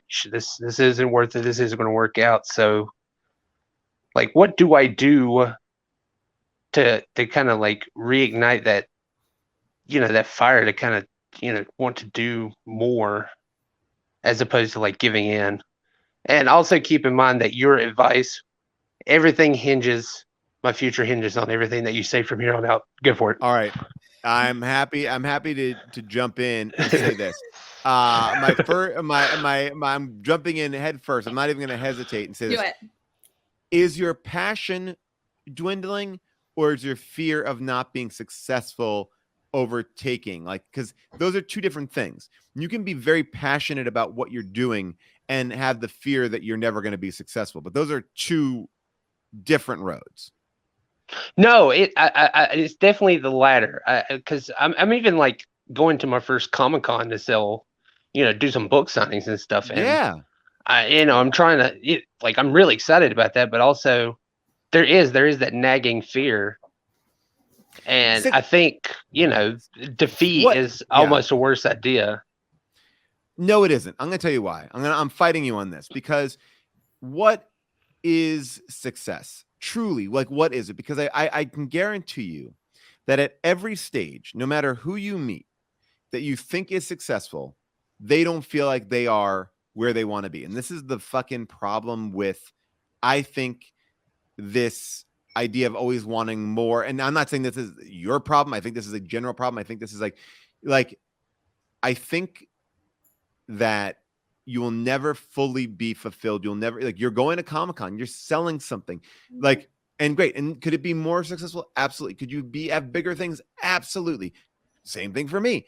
There's always going to be something bigger and better down the road. And you may be like, well, but you don't understand. I'm like in this level, and I want to I want to make this amount of money. I just think that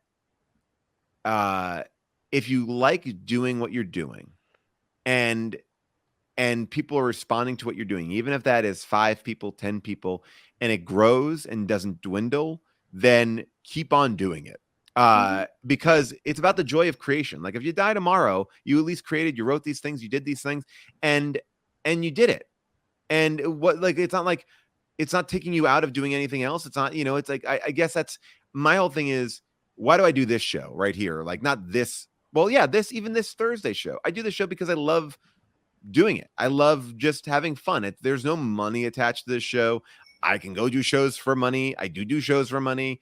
I do it because I just genuinely love having an outlet. It's a different outlet than anything else. It's like, and so there are certain things that we just do because we love it. So I would say, as hard as that voice is, that one that's screaming to you, you're a failure, you're not making it, you're not successful enough, you're never going to make it. I'm getting to 40. Fuck the age. Who cares about the age? You get older, you're going to get more. Nothing but a number. Yeah, exactly. You get, and their audiences are getting smaller. It's like, I've talked to so many people, and I'll shut up in a second and let Molly kind of chime in from a younger point of view, which is like, there's a thing here too, where it's like, I've watched many people struggle with having like big shows that no one watches, that they wrote or created, and it doesn't make a difference. Like for me, I'll be very honest and say, like, I loved doing Black Monday. It was one of the best experiences that I had. I'm really proud of the work that I did there. Now, was that as seen as the league? Nowhere near as seen as the league. And I can get in my head and be like, oh, I wish people would have seen more of that. But you know what? I have to just embrace that I had that experience, and I love that time, and I love the challenges that brought me. And I can't always equate good work or work or anything with success. It's just sort of like my own personal satisfaction, because you never know what will be that thing that does click over. You may be one book away, you may be one podcast away from someone going, oh shit, I got to option that or do something. I just had a meeting yesterday with a guy who wanted me to option a podcast or have a pitch on a podcast. I didn't hear of anybody who was involved in this in any level. So like, there you go. Like, it's like, who is this person? Like, and they don't really have any credit. So it's like, there are things. So anyway, that's my overview right there. Mm-hmm. Thank you so much. Molly, what do you think, Molly? I mean, yeah. Well, Bo, I want you to time travel back about 5 years ago. How many books had you written 5 years ago? Me? No, Bo.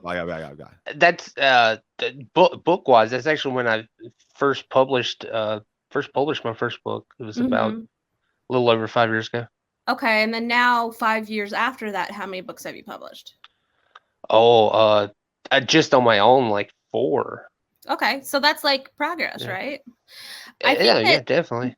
Wait, so you've done 5 books in 5 years? Essentially, like I've done some guest editing, been published in anthologies and stuff, and then done my own thing. So, holy shit, that's in 5 years? That's amazing. You need to give yourself some credit. I don't think your problem is necessarily like a fear of failure or a fear of not getting success or a fear of 40. I think it's your this dialogue that you're telling yourself that, oh, I should be at X, Y, and Z by this point in my life. That's like fucking bullshit. Who is that voice? It's not you. You're fucking ruling, dude. Like, you are crushing it. I want to read something that somebody wrote. Yeah, you're gonna read this Jose one? Yes. No matter what stage you are in your life or your career or dream pursuit, the fear of believing what you're doing is a waste of time will always be there. It will just have a different face. By the way, yeah. That's beautiful. And that's what I was saying. Like, you're always gonna. There's a quote, and I'm gonna misquote it, but it was a good quote, and it actually brings me to something that I wanted to talk about today. Anyway, there was Tom Hanks was talking about something. This is after Tom Hanks had won Oscars, and he's like, what do you want to do next? And he's like, I just want to get some of the parts that people want Tom Hanks for. And what he was saying was, like, people are like, oh, I have a Tom Hanks type for this, and he can't even get those. There's like good scripts that he couldn't get access to, right? And it's crazy to think, oh, you've won Academy Awards, you're on this level, and you can't get the thing. There's a great podcast called Dead Eyes that Connor Ratliff did. You may or may not know of it. Connor was on the show a little while ago. The show is all about when he was 20. He was living overseas in London. He got called in to audition for Band of Brothers. He got the part. He got fitted for the part. He did like camera tests for the part. Then got a call. Tom saw your tape, and he wants you to re-audition. He just has some concerns, and it's a very small part. He goes back in. He auditions. and the part that he's costume fit for, ready to go shoot, he gets fired from, and he's told because he has dead eyes. So for his entire life, from 20 to his now is in his 40s, he's lived with this idea that Tom Hanks said he has dead eyes. Like, what is behind this? The whole podcast, 3 seasons of the podcast, is about him digging in on what did Tom Hanks mean. Literally today, Tom Hanks comes on the show. This is it. The season finale of season 3. Tom Hanks is on the show, and they go through the whole thing. If you've never listened to the show, they tell you at the top, like the 5 or 6 episodes to listen to before you listen to the Tom one, and you should definitely do that. But Tom Hanks talks on that show about this too. Like, every part of life is failure. I talked about that with the Bob Odenkirk book, but I will say one more thing and say this. The book that you wrote 5 years ago, I don't think you would want to get success from. The first thing that I've ever done, I don't want to get success from that.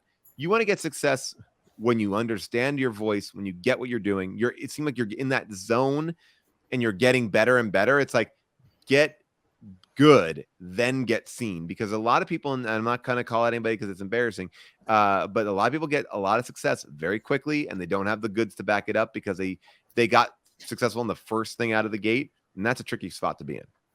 Mm.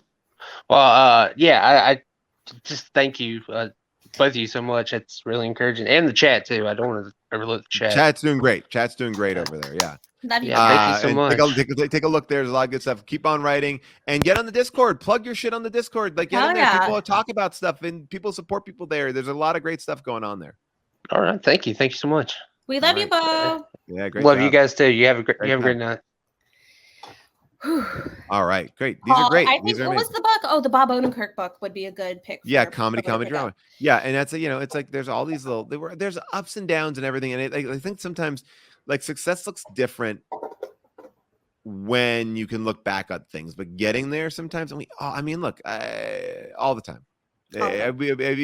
People are lying to you if they're not telling you that they feel that everyone's feeling it. All right, so what do we got? Who we got next? Paul, I have one baseball card. There it is. There's my baseball card right there. My one card that I have. Yes, my Paul Scheer baseball card that there it is when I used to wear my tie loose like that before I got a little bit of style. Oh boy. All right. Okay, we have two more folks that have questions for great. us. I love it. Great, let's do it. And I will read one real quick question that somebody put in the chat. Great. That I don't know if it's real or not. Right. Are you going to bedazzle your stem player? Is that a thing? Do people bedazzle stem players? I don't know. You can bedazzle literally anything, Paul. Of course. Yes, but here's the thing. It's a tactile experience. Like, this is a very smooth. It feels like a stress ball. It has that kind of like. Yeah. Oh, yeah. It's a speaker, but it's pushy. And I will say this: what I thought was actually really amazing about this, and no joke, is I gave it to my son, my 5-year-old Twanch.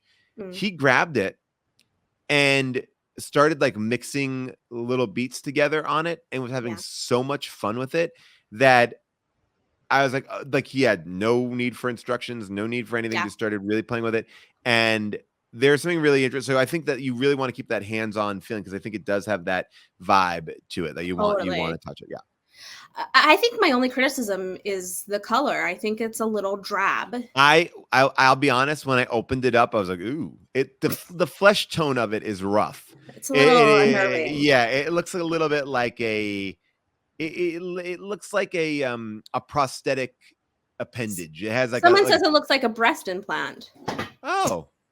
I would buy a shirt. But are those flesh colored, or usually those are clear? I thought. I would say those are clear. I mean, it would feel like, okay. Okay, let's go to Travolver. What's up, Travolver? Hey. Hey guys, how's it going? Hey, going. What's up with you? Doing well. I was recently traveling around for work for the last 3 weeks, and I was going to a lot of restaurants, which made me kind of think of for tonight. Paul, what is your favorite restaurant of all time? And I wanted to kind of leave it open end so you're not like tied to the LA scene if it's something from your past. No, it's a great question. I think and Molly, I want you to think about this as well. One of my best restaurant experiences. They're two actually. But they are like experiences that I've had, and that is the food is a large part of it, but it's also the company. But I'm pulling it through in my head right now. There was a restaurant, a very famous chef. I'll find out the name of it. I believe. Hold on. I want to give you a full answer. Molly, can you, as I'm looking this up, Molly, vamp for a second and then tell me what you think. Yeah. I'm like in a cold sweat because whenever I have to choose a restaurant or anything, I'm like, I go blank. It's like I've never even heard of a restaurant. What is food? Where's the nearest Yelp? So I have literally no answer for you. And I will have a similar question. I'm traveling soon for a wedding, and I will be having one night alone to go out to dinner. And I'm just like, I feel a lot of pressure for being in the city for one night to like go to the right place. Oh, I can help you out. I can help you out with that. I'm sure. I am a very like, this is my like Achilles heel, because I am often trying to find the best place at the detriment of easy. Like I was like, oh, we're going to this place. Like, I gotta go deep diving here. And June hates that about me. But I also am like, well, look, we're here in this place. Like, let's try to find this thing.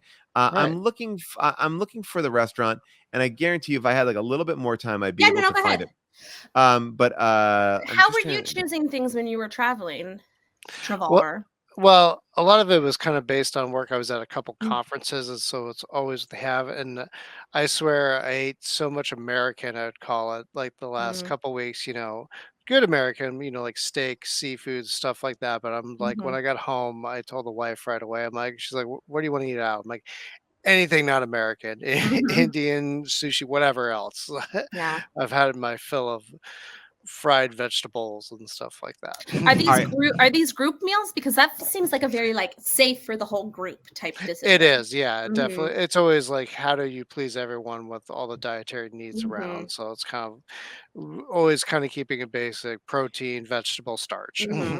I will answer this question in the actual name on Discord when I'm able to find it. But I'm going to tell you why it was so great. So I went to Vegas, and now, again, Vegas, interesting, right? There's big restaurateurs in Vegas. Who is the restaurant guy who wears like Crocs? Is that a guy, like he's a famous guy? Does he do BAM?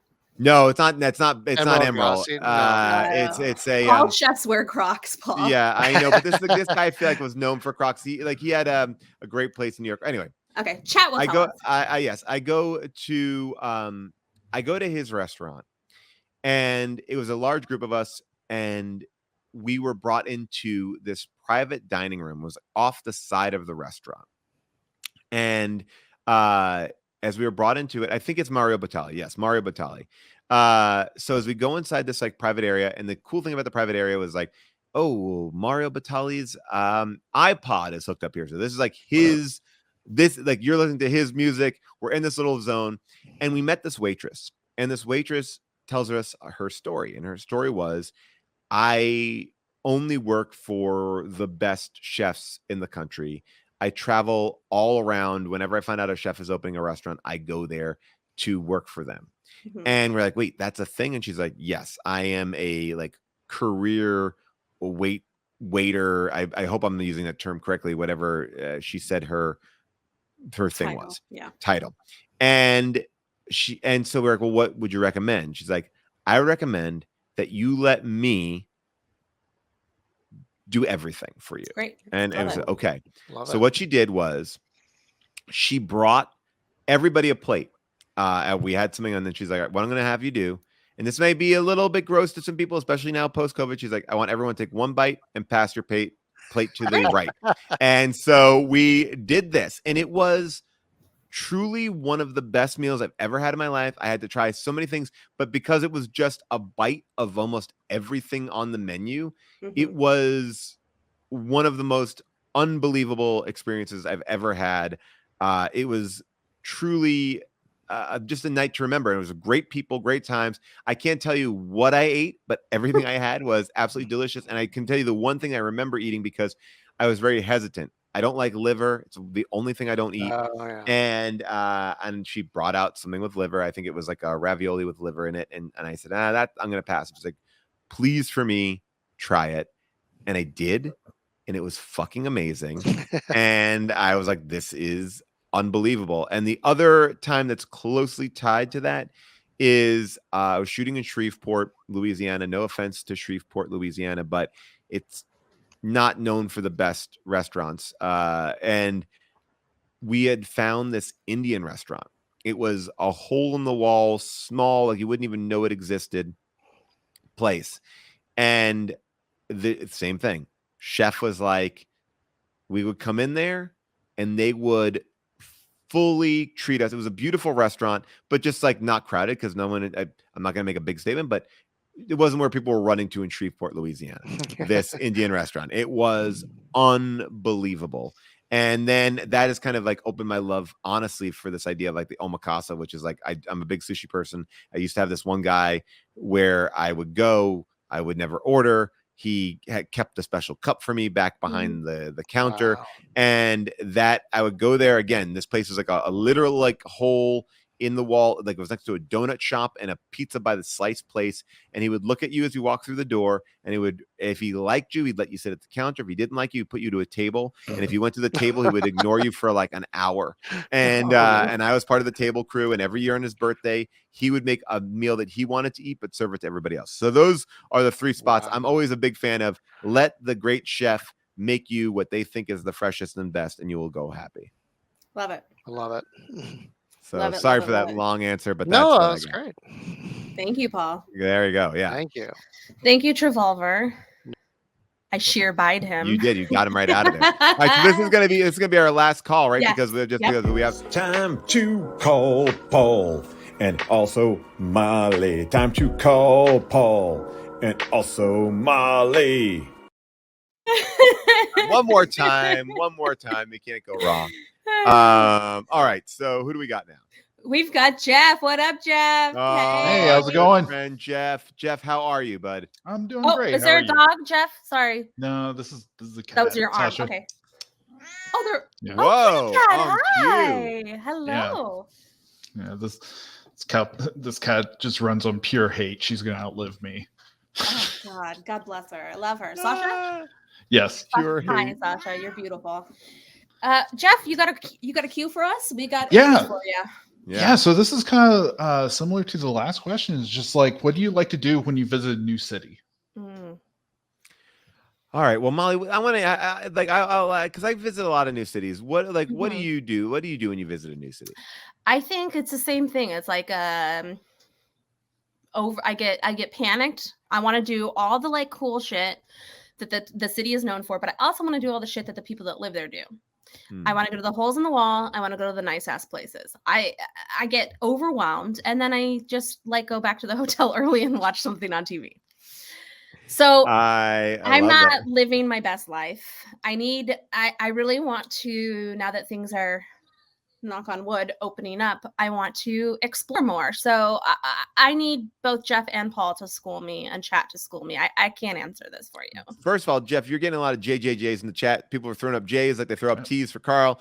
I will say this. All right. What do we do to get in the city? I visit a lot of cities. I have limited time in those cities. I want to make the most of that time. And so I also, like Molly, get overwhelmed. Especially when I'm going somewhere like to a country. I'm going to Italy or going a place where I'm not going to go back to. When I went to Japan, I've slowly but surely realized this. Two things. You're never going to do everything, and find the joy in settling. And I mean that in the best possible way. It's like, I'm going to go to this bar. I'm going to go to this restaurant. I'm going to go see this thing. Mm-hmm. And you pick your slots. You may not see it all, but you will enjoy and have the anxiety relieved from actually having a plan and knowing what you want to do and knowing that you are going to miss things, but agreeing to yourself that you're missing something actually is going to make you enjoy the things that you are seeing better. And I truly believe, like, I will say the other thing that I love to do if I have time is just get lost. Like, I will just walk and just get lost. I know I can always Uber back if I really am lost. But if I can just walk around, I'll have a good time. But that's like, I have no plans, and I'll stumble into a bookstore, I'll stumble into whatever. But I would say pick your poison, pick your slots, do your things. And if you miss out on something, you miss out on something. Go back. Or if you never go back, you at least enjoyed the things. And if you and I think there's a part of like this thing where you're like, is there a better meal out there? Is there a better drink? Is there a better experience? Maybe. Always, Always. It's just always, like, yes. There's always gonna be something, but just like your partner. Just yeah, exactly. You know what I mean? Yeah. Well, but honestly, I do believe that. Like, this book I read really helped me with that idea. Like, this idea, like, there always will be something better, right? But the joy is in embracing what you have, because embracing what you have is better than the thought of what you don't have. If that makes sense, like there could be, or then you there end could up with not be. nothing. If you are always looking for the other thing, you end up with nothing. I totally agree with that. And what you have is beautiful, so fucking embrace it. And I will, and then I will add 2 things on practical pieces of advice. That's general philosophy. Eater. If Eater has a thing for your city, hit up Eater. You're always going to get great reviews on Eater that are going to zone you into where you want to go. Eater is out and ready to go. I also will be checking on a Yelp. I'll be gauging it and seeing what people are into, because there is something, like, I went to this amazing place in Japan that I was only told about through a friend who like loves things in Japan. Couldn't find it anywhere else. It was one of the best experiences of my life. It was like this 3D, I don't even know how you describe it. It's what that Van Gogh traveling museum is supposed to be, which fucking sucks. Don't waste your money on that shit. It's like watching a YouTube video. Fucking Big.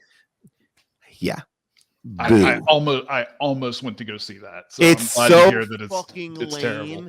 It's so lame. It's so and the you know what? It's brilliant because they figured out how to con you out of $80. I went to this thing in Japan that was the most immersive, wild, like, just my dad and I, it was one of the best experiences I've had. But again, like, ask around. People have gone there. They're going to give you, like, if you ask me, like, hey, Paul, I'm going to New Orleans. What do you want to do? I'm like, dude, you got to meet this guy. He'll take you on a ghost tour. He's insanely amazing. His name is Jonathan. And whether or not you do it is up to you. But I'll say the ghost tour guy, and hit that World War II museum. They're amazing. But like, so hit up your friends who have been and know, get that personal recommendation, do your little bit of Eater research, and then go for it. But research yourself and make your spots, and then be committed in where you're at. Gotcha. And I'll go ahead and share one of my tips. Please. I would love to hear it. Like, just go to TripAdvisor or whatever, find the best like walking tour for like food walking tour. Find some place that takes you several different places. For starters, it's gonna show you parts of the city. You walk around, you make a mental note, okay, I'm gonna go check that out later. Second thing is, if you have something incredible, if you do it at the beginning of the trip, you can always go back at the end. I like that. And I always do ghost tours because that's where I'm at. And ghost tours are a beautiful walking tour. I didn't know you could do a walking food tour. That's great. Yeah. I love this. Okay, find a walking tour, find a place to eat, maybe a museum. But dig on that TripAdvisor, because you got to make sure it's not just, I feel like sometimes people are like putting a gun to your head to like write that review. You gotta get in the weeds a little bit. And it's a good time. I like that. Great advice. Thank you, Jeff. Thank you. Oh damn! I really wanted to catch him. I know he was. He was ready for it. He was succinct. Like, oof. Paul, this has been wonderful advice. I'm gonna start doing like LA based. I'm gonna start visiting my own town that I live in as if I'm a tourist. I'm going to go see a Frank Gehry exhibit at the Walt Disney. What's that called? Yeah, it's called the concert hall, right? Yeah, the concert hall. It's at the concert hall. He's got an exhibit of like Alice in Wonderland inspired huge. Have you gone to? And I'm gonna mispronounce it. Have you gone to the Broad or the Brood or the Broad? I have not been to the Broad, but somebody that we both know somebody who works there. So I would love to go. It is truly a beautiful experience. I will also recommend, Molly, you did something that I thought was actually really fun. You went on one of those like boats in the park. Yes, Echo Park. That's what I'm telling you is I'm starting to like do all the things that I've never done in this city that I've lived in for 15 plus years. There are so many fun places to find, like Yeah. deep little places in the valley, little fun Mhm. experiments. Yeah, I love it. And people are also saying that a lot of attractions offer local discounts. Yeah. Groupon is good and stuff like that. But yeah, keep your ears open, find spots, try stuff. I mean, here's the other thing too. It's like, if you're not an adventurous eater, you'll always find like the best whatever, like the best Italian whatever. But like, I'm also like, try it. I never had Ethiopian food before when I was in New Great. York back, and I was like, and I went there and I was like, this. I mean, obviously, there's always gonna be a first time I try everything, but like those moments where I tried sushi for the first time, the moment where I tried Indian food for the first time, or it's like we get so nervous, like, well, it's a meal. I'm like, worst case scenario, you hate it and you just go get a slice of pizza or whatever afterwards. But also, if you like food, chances are you're going like, I've never had anything where I'm like, oh, this tastes like, it's like everyone's got. If you like vegetables, they got vegetables. They like chicken, they got chicken. They got steak, they got like it's everything. Everyone's cooking with the same stuff. You know what I'm saying? Like, take a chance and enjoy yourself. I think that's going to be good. That is all for today's Thursday with Paul without Rob. Join us every Thursday live at 5 p.m. Pacific. You can watch us on Twitch or you can watch the replays here. Make sure you like, subscribe, do all the things that social media things do right now on this YouTube channel.